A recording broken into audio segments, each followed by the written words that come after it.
Sutra Tata yang Menakjubkan, Sun Fasyang, episode 182. Tekun memupuk berkah dan kebijaksanaan dengan segenap tubuh dan batin. Bab 1. Pendahuluan. Dalam mempelajari ajaran Buddha, karena kita telah memperoleh tubuh manusia dan juga mendengar ajaran Buddha, jika kita tidak memperoleh pembebasan di kehidupan ini, harus tunggu kapan lagi? Sungguh tidak mudah untuk bertumimbal lahir di 6 alam kehidupan, dan di kehidupan ini dapat bertemu dengan Buddha Dharma. Tubuh kita ini, jika tidak kita manfaatkan dengan baik sekarang, tubuh adalah sarana pelatihan diri. Dengan tubuh kita ini dapat mendengar Buddha membabarkan Dharma, memanfaatkan tubuh kita untuk bersungguh-sungguh menyerap Buddha Dharma ke dalam batin dan mempraktekannya sesuai Dharma. Dharma dipraktekkan dalam tindakan. Jika tidak memanfaatkan tubuh ini, kita harus tunggu di kehidupan mana lagi? Kita harus tahu bahwa bertumimbal lahir di 6 alam kehidupan tubuh ini. Sekali kehilangan tubuh manusia, sekalipun puluhan ribu kalpa berlalu, adalah sulit lahir kembali sebagai manusia. Dalam kitab sutra, setiap bagian memperingatkan kita bahwa memperoleh tubuh manusia bukanlah hal yang mudah. Bahkan jika kita membina berkah surgawi di dunia ini, terlahir di surga juga tidak ada dharma. Setelah berkah habis digunakan, masih akan tetap jatuh ke alam manusia. Di dunia ini, kita tersesat dan menciptakan banyak karma. Karma yang dilakukan akan membawa kita terlahir di alam apa pada masa mendatang? Kehidupan manusia tidak kekal. Meskipun usia makhluk surgawi itu sangat panjang, namun tetap ada batasnya. Apalagi dengan usia manusia yang singkat dan menderita. Kita semua sering mendengarkan, saya juga sering mengatakan, bahwa satu hari di alam 4 raja langit setara dengan 50 tahun umur manusia. Sedangkan satu hari di alam Traya Smitra setara dengan 100 tahun umur manusia. Walaupun usia para dewa di alam surga sangat panjang, tetap ada saat berakhirnya. Karena itu, sekarang kita sudah memperoleh tubuh manusia, juga telah berkesempatan mendengar ajaran Buddha. Kita tidak boleh menyimpang dari jalan yang benar. Ajaran yang menyimpang atau pandangan yang keliru, ajaran yang menyimpang masuk ke dalam hati. Akan sangat sulit untuk melepaskan diri darinya. Bahkan ketika ingin meninggalkannya, perasaan bisa menjadi gelisah dan takut. Perasaan ini sangat tidak tenang. Karena itu, kita sering berbicara tentang sila, samadhi, dan prajna. Menjaga disiplin dan moralitas, memiliki pikiran yang benar, pandangan yang benar, dan kesadaran yang benar. Tidak membiarkan pikiran yang menyimpang muncul sedikit pun. Oleh sebab itu, setiap orang harus benar-benar menjaga dan mengawasi pikiran dalam hatinya ini dengan baik. Kita harus tekun dalam melatih diri. Bila batin kita dapat konsentrasi, perbuatan kita akan benar atau tepat. Jika bisa demikian, maka kita akan tekun, tidak bermalas-malasan. Apabila selama hidup ini tubuh dan batin kita bermalas-malasan, maka kita tidak dapat tekun dalam pembinaan diri, karena batin sudah tidak fokus atau terpecah-pecah. Walaupun kita ada jalinan jodoh untuk menerima ajaran Buddha, tetapi karena sebersit niat, pikiran telah terpecah-pecah. Kita menjadi malas dan tidak bersedia fokus dalam jalan kebudaan. Fokus adalah batin sangat murni. Tidak boleh ada pikiran bercabang-cabang. Ini disebut fokus. Jika kita ingin membina diri, kita harus ada satu hati, satu tekad. Maju. Maju artinya tidak mundur. Dengan satu hati, satu tekad melangkah maju, kita melatih dharma sejati. Jika tidak dapat melatih dengan tekun, kita akan mudah timbul kekalutan. Batin sendiri mengganggu atau mengacaukan diri sendiri. Selain mengganggu diri sendiri juga mengganggu orang lain. Inilah yang dinamakan kerisauan turunan dari kemalasan. Tubuh dan batin bermalas-malasan, tidak dapat tekun dalam pembinaan diri, sehingga diliputi kekalutan. Inilah yang dinamakan kerisauan turunan dari kemalasan. Karena kita malas, kita menjadi terjerumus. Semua penderitaan menjerat batin kita. dan segala sesuatu di sekitar kita menciptakan kerisauan. Ini sungguh menakutkan. Kerisauan ini mengikuti karma untuk mengganggu pikiran kita. Saudara-saudara bodhisattva, kesempatan untuk berlatih diri sangatlah sulit didapatkan. Sekalipun melewati miliaran kalpa, juga sulit bersua dengannya. Aku sekarang telah bertemu dan mendengarnya, maka itu harus menerima dan menegakkannya. Semoga memahami makna tata gata yang sesungguhnya. Dharma halus dan menakjubkan, yang tiada tara dan sangat mendalam, ada di hadapan kita. Namun mengapa pikiran kita tidak terfokus, sehingga mengganggu diri kita sendiri? Oleh karena itu, setiap orang harus waspada. Beberapa hari ini saya terus membahas kepada kalian tentang pemalas itu adalah engkau. Ini adalah percakapan antara Bodhisattva Manjusri dan Bodhisattva Maitreya. Ini adalah sebuah peringatan untuk kita yang membutuhkan waktu lama berputar-putar, tetapi pada akhirnya kembali pada intinya. Setelah Buddha itu parinirvana, pemalas itu adalah engkau. Guru Dharma Falaprabha adalah aku sekarang ini. Sutra Tatai Bab 1, Pendahuluan. Setelah Buddha tersebut memasuki parinirvana, di antara 800 muridnya, orang yang malas itu adalah engkau. 800 murid ini seharusnya merupakan perumpamaan bagi jalan mulia berunsur 8 kita. Di dalam praktek, jalan mulia berunsur 8. Jika kita memiliki satu niat pikiran saja yang menyimpang, maka kerisauan akan dengan cepat memasuki batin kita. 8 orang pangeran seharusnya adalah perumpamaan bagi kesadaran ke-8 yang dimiliki setiap orang. Di dalam ladang kesadaran ke-8 ini terkandung jalan mulia berluas 8. Jika kita dapat melatih jalan mulia berunsur 8 ini dengan baik, maka di dalam kesadaran ke-8 kita akan tumbuh pikiran benar, pengetahuan benar, pandangan benar, perilaku benar, perbuatan benar, penghidupan benar, dan sebagainya. Semoga kita semua dapat memahami hal ini. Mendengarkan sutra harus benar-benar meresap ke dalam batin kita. Oleh karena itu, Bodhisattva Manjusri secara langsung menunjuk pemalas itu adalah engkau. Mungkin yang dimaksud adalah semua orang yang hadir dalam persamuan Sutra Tatai, yang juga pernah memiliki kemalasan seperti ini. Atau, jika ditarik lebih dekat ke masa sekarang, yang dimaksud adalah kita semua yang ada saat ini. Anda semua, dan saya juga pernah mengalaminya, juga pernah bingung dan malas. Oleh karena itu, Guru Dharma Falaprabha adalah aku sekarang ini. Aku melihat Buddha, Canda Surya Pradipa, cahaya, dan tanda istimewanya adalah seperti ini. Sutra Tatai Bab 1, Pendahuluan. Bodhisattva Manjusri mengatakan bahwa Guru Dharma Falaprabha itu adalah dirinya sendiri. Lalu, siapakah aku itu?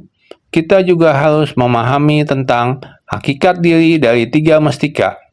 Hakikat Buddha telah ada secara intrinsik di dalam diri kita. Setiap orang memiliki sifat kebudayaan yang sama, asalkan membangkitkan satu niat yang tulus dan tekun maju. Pada saat itu juga sifat Buddha telah nyata dalam diri. Karena itu, kita harus sungguh-sungguh memanfaatkannya dengan baik. Kita pun dapat menjadi Bodhisattva Manjusri.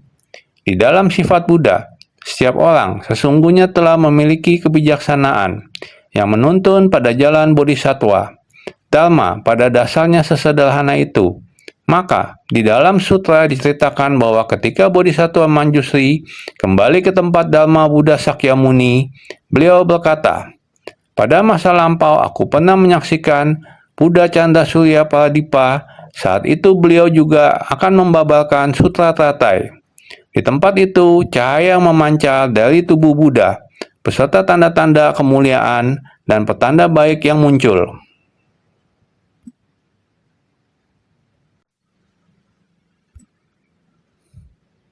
Semuanya sama seperti yang terlihat sekarang. Sekarang marilah kita lanjut memahami makna Bodhisattva Manjusri. Bodhisattva Manjusri pada masa lampau ketika berada di tempat Buddha Canda Surya Pradipa, bernama Guru Dharma Falaprabha, yang memiliki 800 orang murid dan menyebarluaskan Sutra Tatai. Kita selalu bilang, 20.000 Buddha Canda Surya Pradipa. Saya selalu berpikir, apakah adalah satu Buddha yang sama? Atau ada sebanyak 20.000 Buddha? Jika satu Buddha ada pada satu masa, maka Buddha sebanyak 20.000 masa. Betapa panjangnya waktu tersebut. Waktu yang sangat panjang. Dan tidak bisa dihitung. 20.000 adalah angka yang sangat besar. Bagaimana mau menjelaskannya? Ini seharusnya menggambarkan berkah dan kebijaksanaan. Berkah tidak bisa diciptakan hanya dalam satu masa. Kita sering bilang, Buddha perlu melatih diri sepanjang 3 asamkaya kalpa baru bisa mencapai kebudaan. Kenapa perlu waktu demikian lama? Waktu semakin panjang, berarti hal yang dilakukan akan semakin banyak. Bertemu dengan lebih banyak orang dan menjalin jodoh baik. Menapaki jalan bodhisattva dan menjalani jodoh baik dengan para makhluk dalam masa yang sangat-sangat panjang. Dari jalinan jodoh baik antara bodhisattva dan para makhluk, saat sebab dan kondisi pada akhirnya menjadi sempurna. Diri sendiri tersadarkan, dan juga menyadarkan yang lain. Saat semua kondisi menjadi sempurna, akan menjadi Buddha. Oleh karena itu, angka 20.000, seandainya kita menggunakan berkah dan kebijaksanaan untuk menjelaskan, perlu menggunakan waktu yang sangat panjang, melatih berkah tak terhingga, kebijaksanaan tak terhingga, berkat dan kebijaksanaan tanpa batas jumlahnya digabungkan. Demikian sudah mencapai kebudaan. Oleh karena itu, 20.000 masa lampau Buddha Canda Surya Pradipa adalah mencerminkan Buddha Sakyamuni yang saat ini. Ada begitu banyak berkah dan kebijaksanaan. Jumlahnya terpenuhi. Berkah dan kebijaksanaan mencukupi. Oleh karena itu, cara yang mereka gunakan untuk membimbing Canda Surya Pradipa tidak lain dan tidak bukan adalah menggunakan 8 jalan kebenaran mulia. Oleh karena itu, 800 murid diumpamakan 8 jalan kebenaran mulia. Khususnya, 8 panggilan ini diumpamakan sebagai 8 kesadaran.